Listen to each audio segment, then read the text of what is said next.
Hello friends, जय श्री कृष्णा, राधे राधे। तो सुबह की शुरुआत मेरी हो चुकी थी 3 बजे से। 3 बजे जब मैं उठी, उसके बाद फिर थोड़ी देर इधर उधर वॉक किया, 1-2 मिनट तक करीब। उसके बाद फिर फ्रेश अप होके जब टेबल पे आई तो देखा तो 3:15 हो गया था। उसके बाद फिर से मैंने अपने लिटरेचर की बुक उठा ली, क्योंकि मेरा लिटरेचर बिल्कुल कंप्लीट नहीं है, तो मैं आजकल लिटरेचर के ही पीछे भाग रही हूँ। अभी मैंने ग्रामर और वोकैब को थोड़ा सा ढील दे रखा है और लिटरेचर पे ही सारा कमांड कर रखा है। जब तक ये ख़त्म नहीं हो जाता तब तक मेरा कहीं और मन नहीं लगेगा, क्योंकि अभी तो शेक्सपियर ही चल रहे हैं, बाकी अभी 3 राइटर और बचे हुए हैं। तो फ़िलहाल के लिए मैं लिटरेचर ही पढ़ रही हूँ। और उसके बाद फिर मैं 5:30 बजे तक पढ़ी रही थी। फिर मेरा थोड़ा सा बाउंस करने लगा माइंड से, तो उसके बाद मैं ऊपर आ गई छत पे।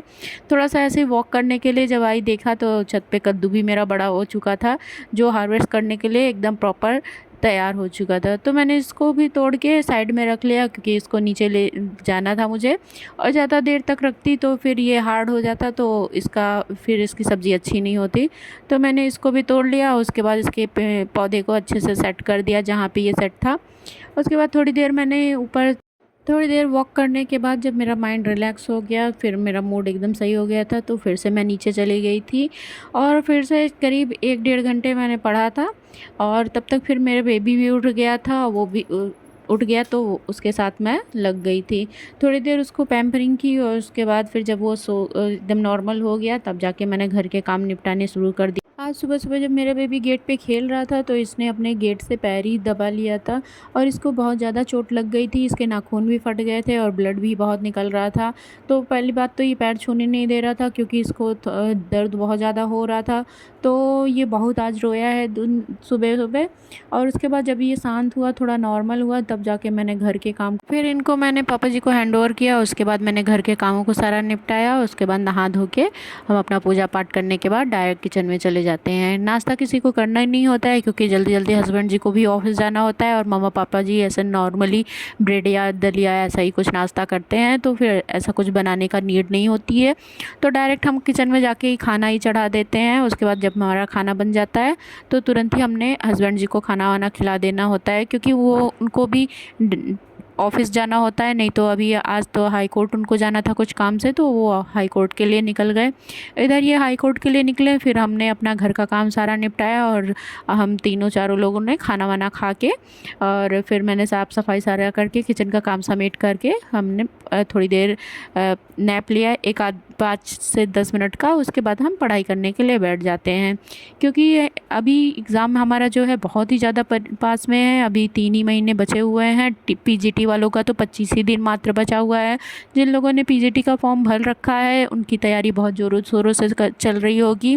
उनके लिए सिर्फ एक ही सजेशन देना चाहूँगी कि वो अब बाकी सारा टॉपिक छोड़ने के बाद अब वो सिर्फ प्रैक्टिस करें और अपनी पीवाईक्यूज़ ज़रूर सॉल्व करें, और ज़्यादा टॉपिक के चक्कर में ना पड़े। उन्होंने जितना पढ़ रखा है खाली उसी को रिवीजन करते रहें, क्योंकि उसी में से ही आपको 100% आना है। और अगर आप ज़्यादा जो सारे क्वेश्चन को पिकअप करने की कोशिश करेंगे, तो जो पहले से पढ़े हुए हैं वो भी माइंड से आपके थ्रू आउट हो जाएगा, और आपको फिर कुछ भी नहीं मिलेगा लास्ट एंड में। फिर एग्ज़ाम सेंटर में बिल्कुल माइंड काम नहीं करेगा, और जो चीज़ें आपको आती भी रहेंगी वो भी आपके माइंड से गो थ्रू हो जाएगा।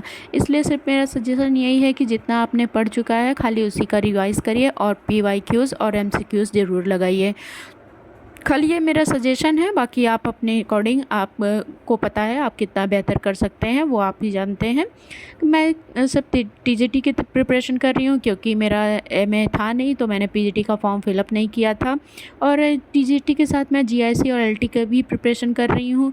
एलटी के लिए मेरे पास बहुत सारी क्वेरीज़ आ रही हैं कि आप वो कैब कहाँ से पढ़ रही हैं, किस तरीके से नोट्स बना रही हैं। तो वो कैब के लिए मैं सबसे ज़्यादा प्रेफर करती हूँ एसपी बख्शी को, क्योंकि एसपी बख्शी जो बुक है ना, वो अपने आप में ही एक समुंदर है। अगर आपने उसको पढ़ लिया अच्छे से, उसकी वकायब तैयार कर ली, तो आपको किसी भी सेकेंडरी बुक की नीड ही नहीं होगी, क्योंकि एसपी बख्शी में इतना ज़्यादा अच्छे से टॉपिक तैयार किया हुआ है, इतने ज़्यादा अच्छे से वकायब तैयार की हुई हैं।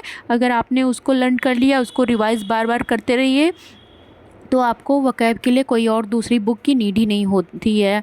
तो फ़िलहाल के लिए मैं भी एसपी बख्शी ही पढ़ रही हूँ और साथ ही साथ मैंने नॉर्मन लुइस के नोट्स बनाए हुए हैं। मैंने बुक तो परचेज़ नहीं की थी, बट ऑनलाइन क्लास से ही मैंने यूट्यूब के फ्री क्लास से ही उसकी नोट्स बना रखी थी। नॉर्मन लुइस को पढ़ने से ये रहता है कि उसके रूट वर्ड्स जितने होते हैं ना, वो सारे कंप्लीट हो जाते हैं। तो आपको एक इजी वे में आपको खुद समझ में आ जाएगा कि ये वर्ड्स कहाँ से निकले हैं, कहाँ से डिराइव हो रहे हैं। तो फ़िलहाल के लिए मैंने तो वो वोकैब अपनी कंप्लीट ही कर ली है, और मैंने अभी लर्न ज़्यादा नहीं करी है, जितना भी कर पाई उतना ही करी है। बाकी मैं अभी लर्न कर ही रही हूँ, और फ़िलहाल अभी मेरा टारगेट है कि मैं लिटरेचर को पूरा कंप्लीट कर लूँ। उसके बाद मैं वोकैब और ग्रामर पे फोकस करूँगी। वोकैब ऐसा मैं दिन में सुबह से और रात में भी एक बार गो थ्रू कर लेती हूँ, जितना मैंने नोट्स बना रखा है।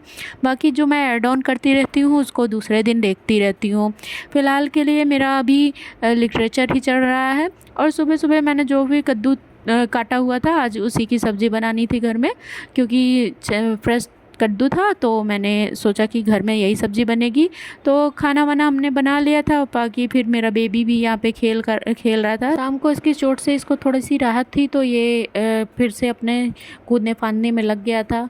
उसके बाद फिर हम लोग डॉक्टर के पास गए थे टिटनेस का इंजेक्शन लगवाने के लिए, क्योंकि इसको गेट से लगा हुआ था इसके पैर में चोट, तो जंग लगी हुई थी।